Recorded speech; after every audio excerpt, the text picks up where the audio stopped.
Iniciamos.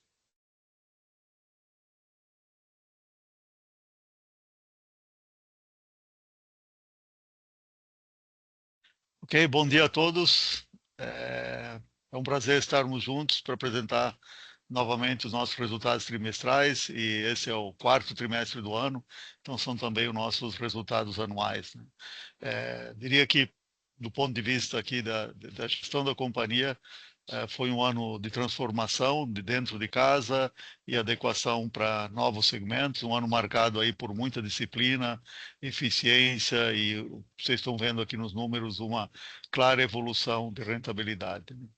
O começo começa destacando aí que mesmo que com receitas praticamente estáveis, avançamos. Receitas que são contabilizadas no ano, né? Porque quando vendemos um contrato de 2, 3 anos, por exemplo, os investidores e o mercado somente vê a receita que foi apropriada no ano 2025, aqui está vendida para o ano 2026, 26 e 27, né? Um pequeno parênteses aqui, depois o Leonardo pode entrar com mais detalhes, né? E com essa receita nós avançamos de forma consistente em margem bruta, EBITDA e lucro, mostrando aí uma disciplina de escolher o mercado adequado, operar da maneira correta, fazer toda uma transformação aí que a área financeira da companhia puxou, juntamente aí com toda a área de operações que deu uma redesenhada em todo o portfólio e nós estamos aí percebendo os primeiros bons resultados dessa transformação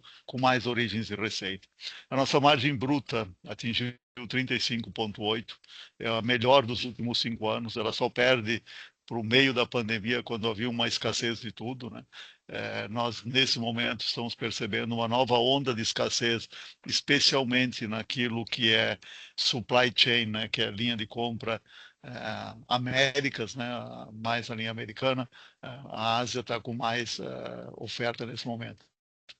No consolidado do ano, entregamos um EBITDA de 42,7 milhões, mais do que o dobro do que nós encontramos em 2024, e retornamos ao lucro líquido da operação, mesmo computando com todos os custos, né, de rescisão de pessoas, ajuste de quadro, relocation aí das unidades, né, para ter mais eficiência e mais foco nas unidades produtivas de fábrica de equipamentos de DWDM e outros que fabricamos, essencialmente uma fábrica de linha de montagem fotônica e a parte de serviços, softwares e plataforma.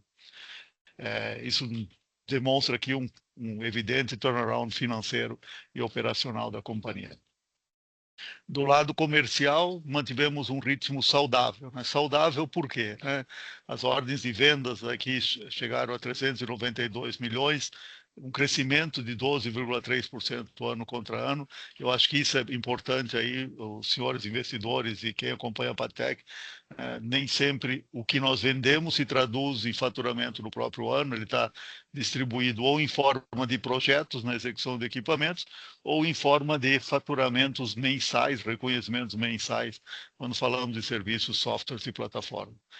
Isso é um avanço aí na área de soluções, né, software, serviço, plataforma, de 70% ano contra ano, né? Ou seja, aquilo que vínhamos falando aí há vários trimestres, que estávamos em processo de transformação, tanto dentro quanto para o mercado, começamos a colher esses frutos e vocês estão percebendo aí isso nos números da organização.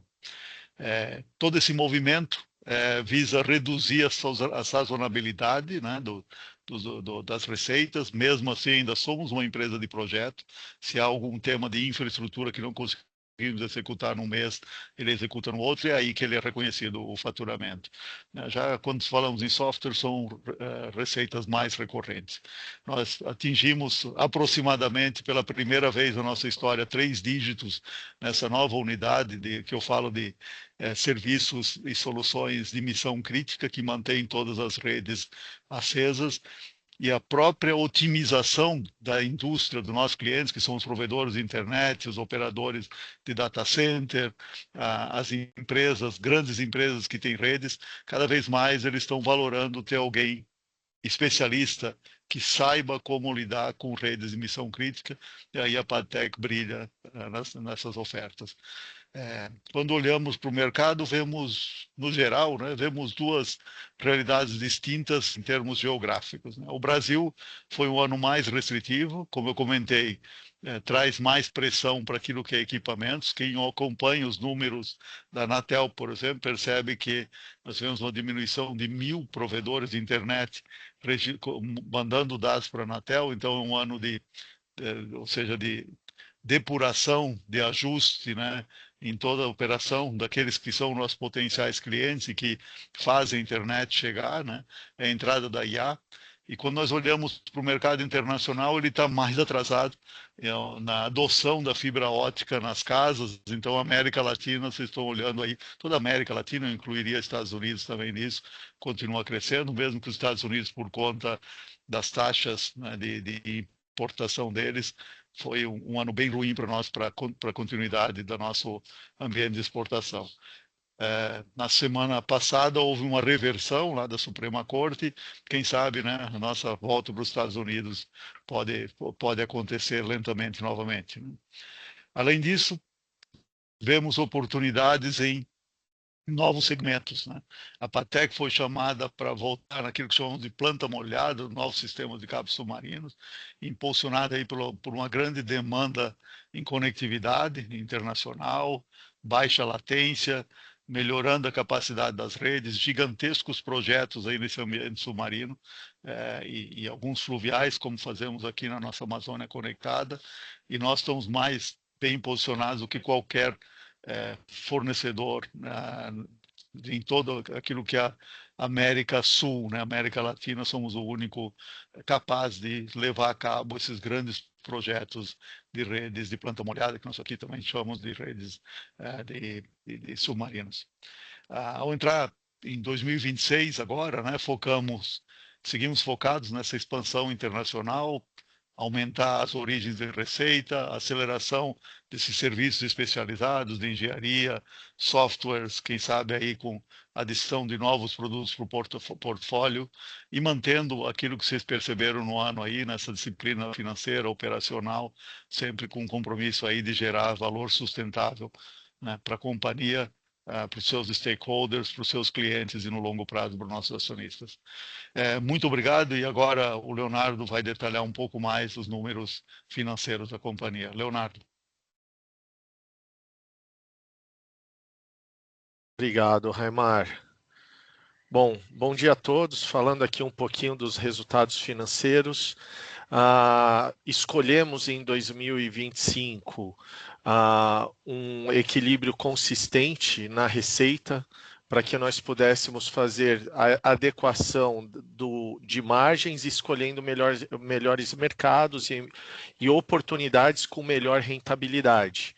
Então, esse foi o nosso objetivo, o que manteve ali a nossa linha de receita praticamente flat, mas observando já crescentes substanciais em equipamento no mercado externo e também na parte de plataformas e serviços, de forma consistente e estratégica, ganhando mercado nessas duas frentes. Essas escolhas tornaram possível nós aumentarmos a rentabilidade, né, a nossa margem bruta subindo de 31,8% em 2024 para 35,8% em 2025, né, e de forma consistente fazendo esse crescimento de faturamento ao longo dos trimestres. De novo, foi uma escolha estratégica da companhia, conseguir construir uma operação na parte de linha produtiva mais previsível, sem grandes picos e sem vales profundos, e conseguindo ter uma operação muito mais linear, e isso automaticamente refletindo também na eficiência Fabril e contribuindo para o aumento da nossa margem. Quando falamos de EBITDA, todo o processo de reestruturação da nossa estrutura de pessoas, processos e tecnologia adequado a essa nova realidade de mercado, conseguiu trazer um crescimento sustentável e significativo do EBITDA comparado a 2024. Nós atingimos em 2024 um EBITDA de 17,5 milhões, alcançando nesse ano de 2025 um EBITDA de 42,7 milhões. Então, em termos de rentabilidade percentual, saímos de um patamar de 5,9% para um patamar de 14,6%. E de forma estruturada é onde nós escolhemos jogar, né? Posicionar a empresa para entregar rentabilidades próximas ali ou superiores a 35% de margem bruta e margem EBITDA próxima de 15%. Então, esses foram os nossos principais esforços implementados ao longo de 2025.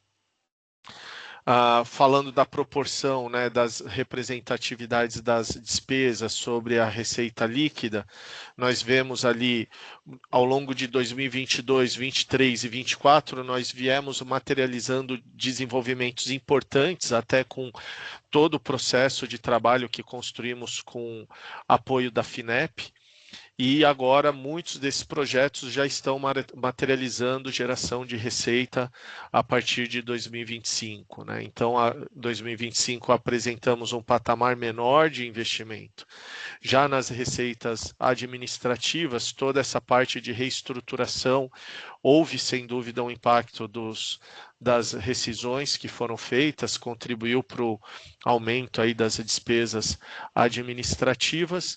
Despesas comerciais continuam ali linear na casa de 12%, e nós temos aí um crescimento das despesas financeiras, né, sem considerar a variação cambial, principalmente após ali a captação que foi feita junto ao BNDES em setembro de 2024. Então, agora nós estamos com um ano cheio para o patamar das despesas financeiras. Quando vemos, né, todo esse trabalho de rentabilização, esforço de geração de caixa, isso traz um impacto direto na nossa dívida líquida, né, onde nós vemos uma queda significativa, né, de 8,5 vezes o EBITDA, fechando o ano de 2025 para 3,2. Os empréstimos de longo prazo sobre o curto prazo, nós temos aí o longo prazo bem ampliado, né? Em 92% da nossa dívida está concentrada no longo prazo.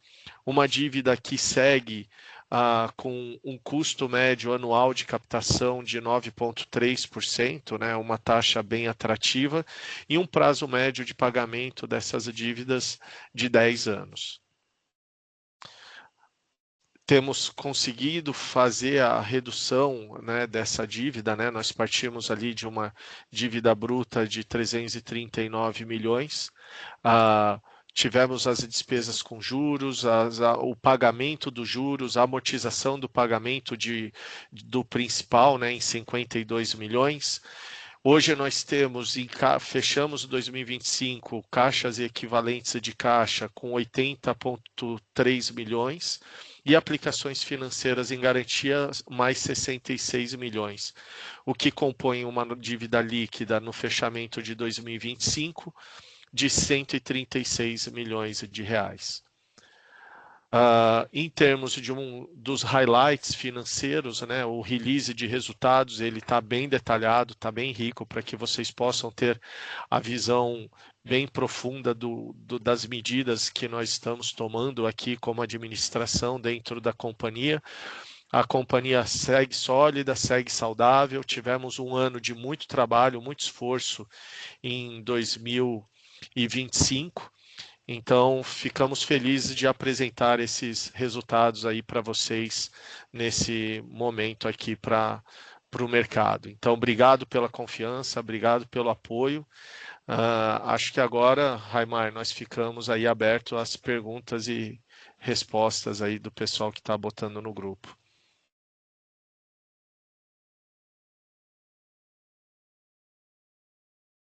Pessoal, obrigado, Léo. Vou fazer umas considerações enquanto o Lee compila as perguntas aí, né?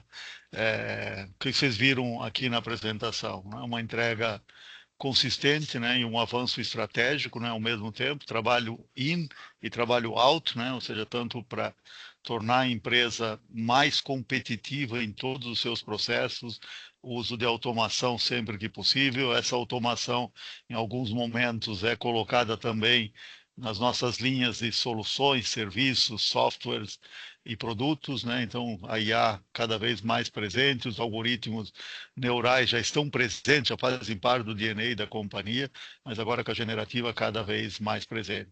E aí levanto um ponto aí que todo o P&D, né, vai além de equipamentos, né, vai também para o software, vai para soluções de tornar as redes cada vez mais integradas aí com soluções, ampliando a capacidade tecnológica, tanto naquilo que desenvolvemos dentro de casa, quanto que desenvolvemos em parceria aí com universidades, centros de pesquisas, e também com os nossos fornecedores que trazem soluções, especialmente cyber, né? Nós integramos muita coisa de cyber aqui para os nossos clientes. É bom ressaltar que as novas redes de dados, né, tanto dados em roteamento quanto na fotônica, para IA altera a arquitetura, né? As redes que eram feitas no passado era muito mais digital, levar a internet, depois fomos levando vídeos, né, que serão os Content Delivery Networks, e agora estamos adicionando uma camada cada vez mais capaz, né, que eu cunho aqui como Processing Delivery Network, né? Ou seja, as redes estão se integrando com data centers cada vez mais presentes, mais próximos do usuário, né? Poderíamos falar que é uma computação distribuída, mas é um pouco mais complexo do que isso. Então, é um PDN, né? Um Processing Delivery Network, onde a rede faz parte, né, de toda essa entrega das novas soluções de IA que começam a emergir em todas as geografias e estão transformando, e tenho certeza que a Patec está muito preparada para atender os nossos clientes é, nessa transição também, né? Nessa nova onda que está chegando ao mercado. Leonardo falou muito bem, eficiência, caixa e sustentabilidade financeira é algo inegociável, faz parte do dia a dia, faz parte de como competir, foco no acionista com essa execução. Eu aproveito e agradeço a todo o time aqui, em nome do Leonardo, do Piovesan que está aqui, e dos comerciais, e todas as pessoas da Patec aí que nos ajudaram nessa transformação nesse ano. Nós estamos prontos para 2026 e para o próximo ciclo, né? Como vocês olham nos números, mais capazes, e o trabalho não termina, né? É um trabalho contínuo. Quem lida com tecnologia sabe que a cada ano você tem que se reinventar em parte do seu portfólio, e é isso que estamos fazendo. E nesse sentido, nós estamos preparando para a área submarina, especialmente a Patec Marine Networks, né, que vai ser a nossa vertical especializada nesse segmento, que já tem um dos maiores pipes, né, o maior estoque de projetos em desenvolvimento nesse momento. Claro que vamos começar regionais, modelo Embraer, mas o mundo é o nosso destino. Obrigado a todos. Aberto para as perguntas agora também. Maravilha. Né? Novamente reforço o nosso muito obrigado para quem está participando e para quem está assistindo após, né? Estamos falando do nosso resultado de 2025. Eu compilei as perguntas para fazer elas de uma forma agrupada, né? A primeira pergunta, acho que vai muito para a parte do Piovesan, né? Mas depois Chansin e o Raimar para completar, tá relacionado à visão de mercado e os desafios tecnológicos e de mercado que a empresa tem e como que isso vai se refletir em crescimento de receita no mercado doméstico, no mercado externo e também na plataformas e serviços. E questionaram também os lançamentos dos novos produtos, o que eles vão trazer de novidades para o mercado. Eu já desenhada para você. Muito bom. Bom, primeiramente, obrigado pela pergunta e obrigado pela apresentação anterior aí. É, bom, já se imaginava um 2026 bastante desafiador pelo momento socioeconômico que a gente está, mas a gente vem se preparando já há algum tempo na parte de equipamentos, com lançamento de novos produtos inclusive adequados para as redes menores, redes de provedores entrantes, onde a gente consiga acomodar nossos equipamentos de modo que caiba no bolso e tenha a performance adequada. Então, nós fizemos alguns lançamentos. Nós também temos buscado integrar soluções voltadas para os provedores, para esses provedores também menores que estão começando a crescer sua rede. Então, nós temos soluções de software que a gente está começando a integrar. Então, a gente está unindo monitoramento com um pouco de inteligência artificial, com gestão de plugáveis, que é uma outra linha que a gente começou a alavancar mais. A gente lançou essa semana, inclusive, o nosso e-commerce de mercado de plugáveis. Então, a gente tem buscado ampliar a nossa oferta de portfólio de produtos dentro do mercado, observando justamente o movimento que vem ocorrendo. Então, o DWDM em si, redes de grandes capacidades, elas têm as suas ondas sazonais e a gente tenta acomodar esses movimentos com o lançamento de novos produtos que possam se encaixar ali, tentando acompanhar para e passo o próprio avanço tecnológico. Complementar essas soluções, então, a partir do movimento que você tem de um DWDM para um IP over DWDM, onde você tem roteadores com plugáveis, a gente ampliou as linhas nesse sentido também, então a gente ampliou a linha de oferta de roteadores e switches, e ampliou nossa linha de plugáveis também para complementar esse jogo, DWDM versus IP, né, a compensação de tudo isso. A gente expandiu também as receitas, como a Mari e o Chansin comentaram, em serviços, ou seja, a gente tem buscado complementar a nossa oferta com novos serviços, renovando contratos, estendendo novos serviços, buscando adequar, em alguns casos, soluções para clientes que tenham necessidade específica. A gente tem nos preparado para enfrentar grandes RFPs das Tier 1s, então nós temos aí features novas que podem ser lançadas conforme a gente desenvolver. A gente já deixou bastante coisa preparada, já testada, inclusive, que são grandes saltos tecnológicos para as redes de alta capacidade. Então, a gente também olha a demanda dos Tier 1s. E a gente tem focado bastante em novos mercados, como o Raimar comentou a respeito de cabos submarinos. A gente tem muito bem estruturado a nossa visão integradora e também a parte de eletrônica pronta para grandes redes. A nossa parte de suporte remoto tem expandido bastante, inclusive foi um dos drivers de aumento da receita em plataforma de soluções, veio de suporte remoto. E a gente nota justamente um avanço em alguns serviços, um pouco mais de IA, uma coisa um pouco mais estruturada, um pouco mais de automação com desenvolvimento de software, que é o que a gente faz nativamente. A gente tem uma grande capacidade de desenvolvimento de software, que a gente consegue levar isso também para os nossos clientes para oferecer soluções customizadas, soluções de produtos que possam ser levados para o mercado. A gente tem apostado bastante e a gente fez grandes desenvolvimentos no ano passado na parte de suporte remoto. A gente maximiza o atendimento para suportar crescimento de atendimento e a modernização e assertividade dos atendimentos sem ter que crescer necessariamente toda uma operação. Então é nesse sentido que a gente tem olhado para novos mercados. Outra coisa que está no nosso radar também é data center. Uma coisa que a gente consegue complementar. A gente atua com infraestrutura de missão crítica. A gente já monitora e já opera isso hoje, já tem toda uma solução de sensoriamento para isso.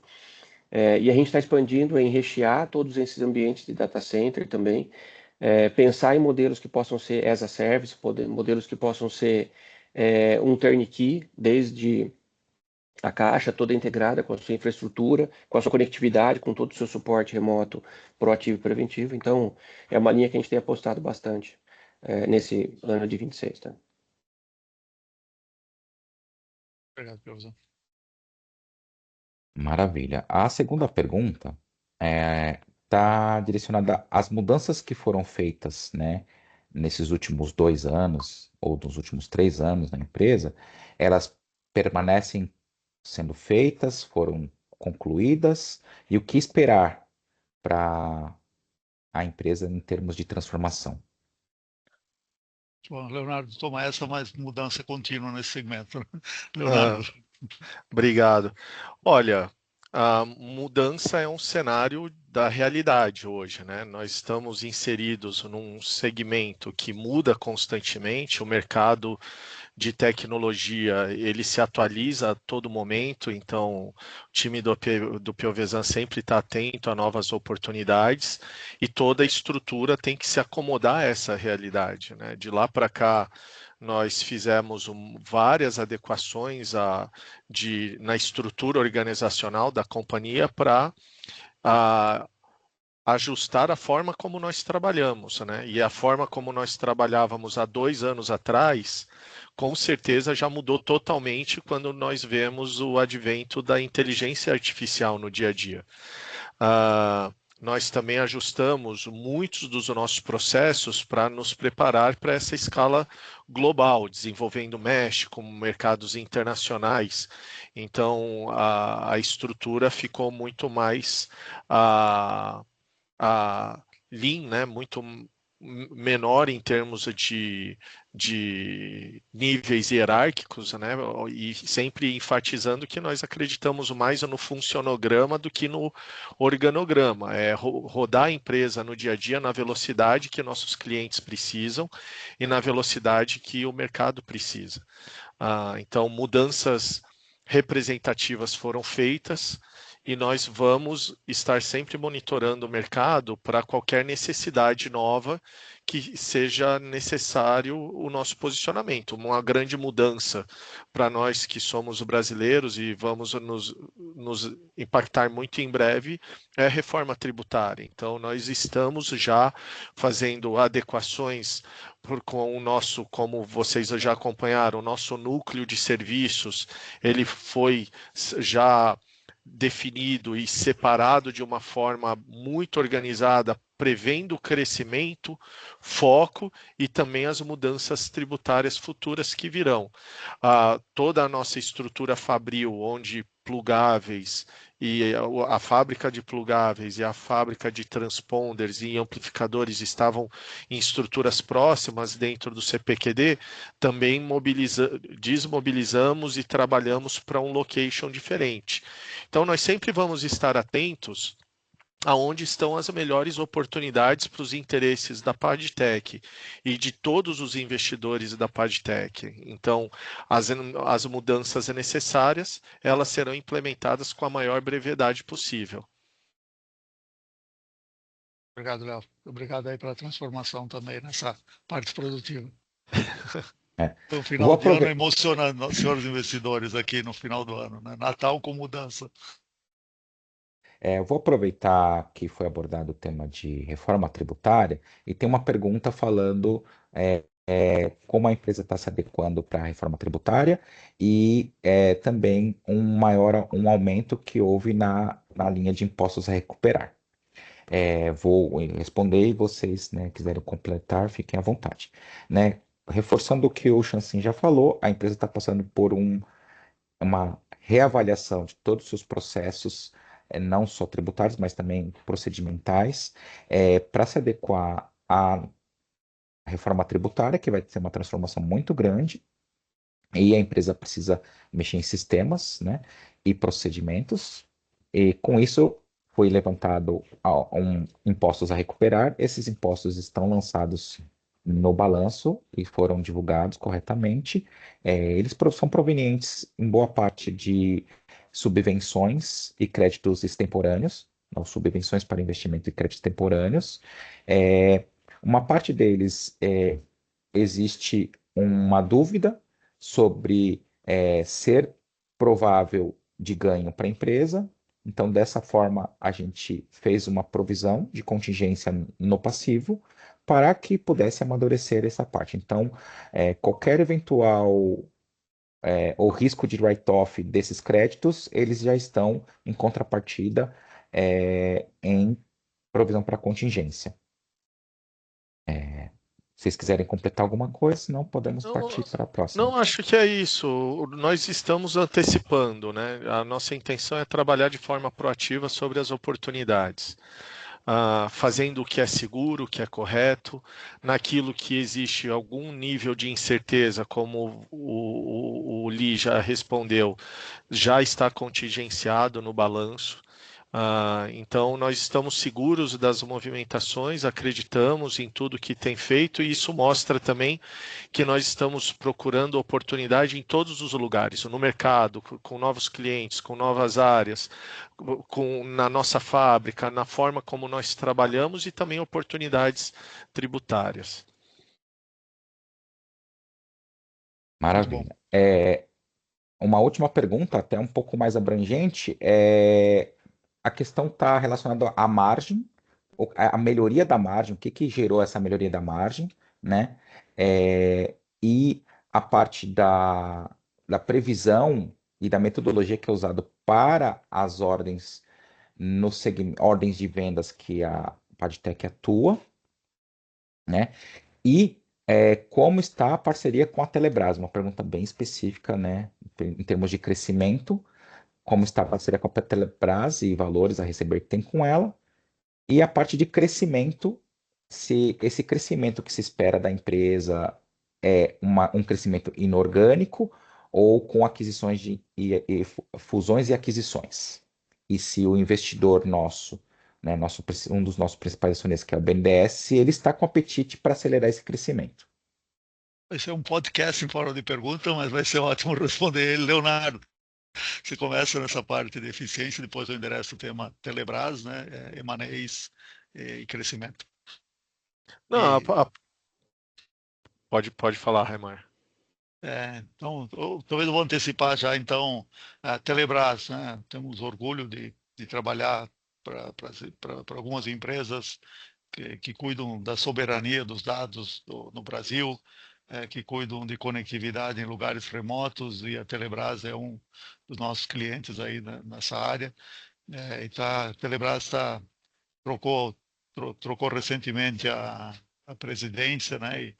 E o Hermano lá, desejamos todo sucesso, alguém do setor, era nosso fornecedor aqui também, tocava uma companhia, conhece desse segmento como ninguém, então estamos sempre ávidos em apoiar o crescimento da Telebrás, bem como qualquer entidade de segurança nacional, somos uma empresa estratégica de segurança nacional, então podemos absorver projetos aí nessa área de proteção de dados, proteção de fronteiras, proteção de conteúdos, soluções que podem levar a uma conectividade cada vez mais segura também nesse âmbito do governo militar nas redes privadas. Nós equipamos aí nessas redes privadas praticamente todas as redes do governo, então é uma solução nacional com segurança nacional. Sempre comento que ter uma rede segura parte do pressuposto das chaves estarem no país. Então nós temos condições de continuar fornecendo. Na pandemia nós brilhamos quando ninguém do mundo oferecia soluções de conectividade, os transponders e todas as soluções óticas. Nós suprimos o mercado. Temos uma nova onda de escassez em algumas geografias e a Padtech sempre serve como esse anteparo e dá essa segurança nacional.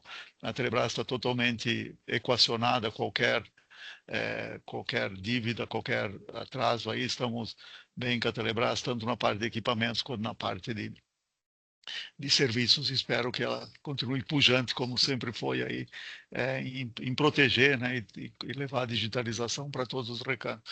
Iguais a Telebrás, né, temos a IAF, EAD, que seja digital, várias outras, a RNP, várias outras dessas operações que visam levar a rede aonde muitas vezes a iniciativa privada não encontra os resultados, mas o Brasil precisa se conectar e ter essa segurança. Outra pergunta ali era do crescimento, né, do BNDES, é isso, e da eficiência, né? Leonardo, você pode tocar essa da eficiência, depois a gente dá mais uma arrematada.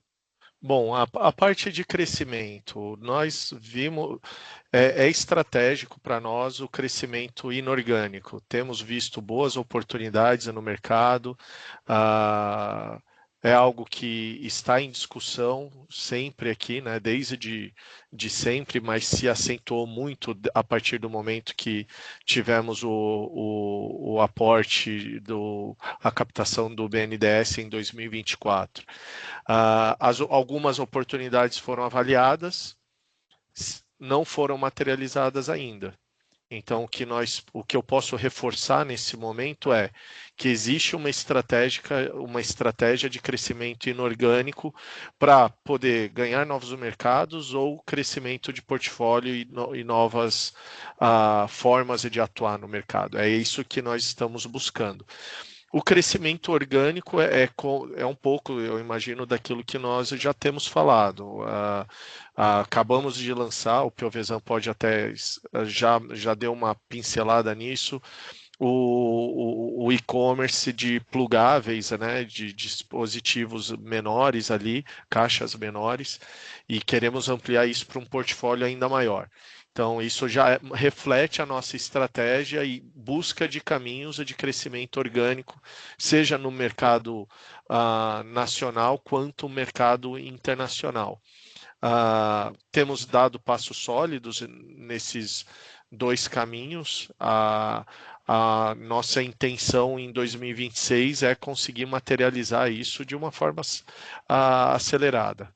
Então, é isso que eu vejo ali. Na parte de eficiência, ela soma muitas coisas, né? A gente tem que falar aqui de eficiência, pelo menos operacional, comercial e financeira. As três caminham juntas, ali uma apoia a outra.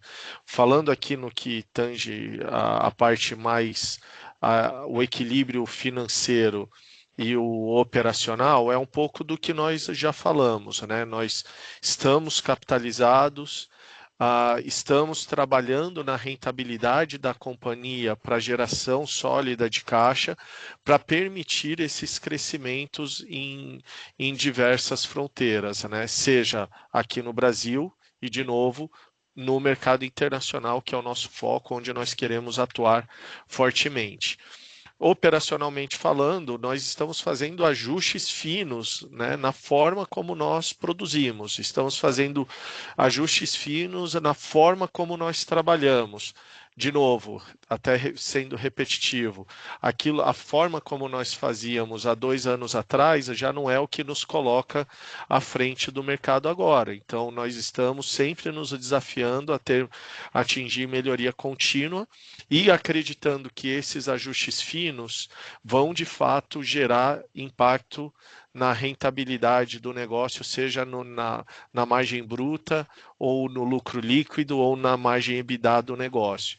Então, o financeiro, operacional e comercial andando junto, são esses resultados que foram materializados, por exemplo, em 2025, que nós acreditamos que vamos continuar entregando. E um arremate final, a relação com o BNDES, né, não é público aí que o BNDES é nosso investidor, é um dos investidores mais relevantes que nós temos, o BNDES Par. Então, somos apoiados pelo BNDES Par, né, no compromisso de apoiar a indústria nacional, o desenvolvimento nacional em todas as fronteiras, e na parte de dívida, né, tanto suportando a Patex, o desenvolvimento, quanto suportando os projetos de nossos clientes aí com as diversas linhas e assim, nos sentimos muito amparados pelo Banco de Desenvolvimento Nacional aqui da equipe, tanto técnica do BNDES, né, tanto o Fábio quanto a SEM, tanto a parte de equity quanto a parte de dívida, quanto através do seu presidente, em todas as instâncias, em buscar desenvolver cada vez mais a nossa missão, o nosso propósito aí de indústria no Brasil e levar isso para o mundo, né, que é o nosso desafio diário aqui, expandir as soluções da Patex em todas as geografias possíveis. Maravilha. Não há mais perguntas no lobby. Muito bom, muito obrigado a todos pela quem está ouvindo agora, né, pelo live. O mais comum é ouvir depois, né, nos recordes está gravado, toda essa apresentação está no nosso site e em todos os locais aí da empresa listada, e nos encontramos aí com novidades aí no decorrer desse trimestre ainda, né, com algum lançamento, algum press release, alguma nota aí mais do mercado das operações da Patex. Muito obrigado a todos pela confiança, obrigado ao time, né, pelo esforço de sempre e a melhoria contínua. Obrigado. Valeu, pessoal, obrigado. Obrigado pela presença a todos. Ótimos resultados, né?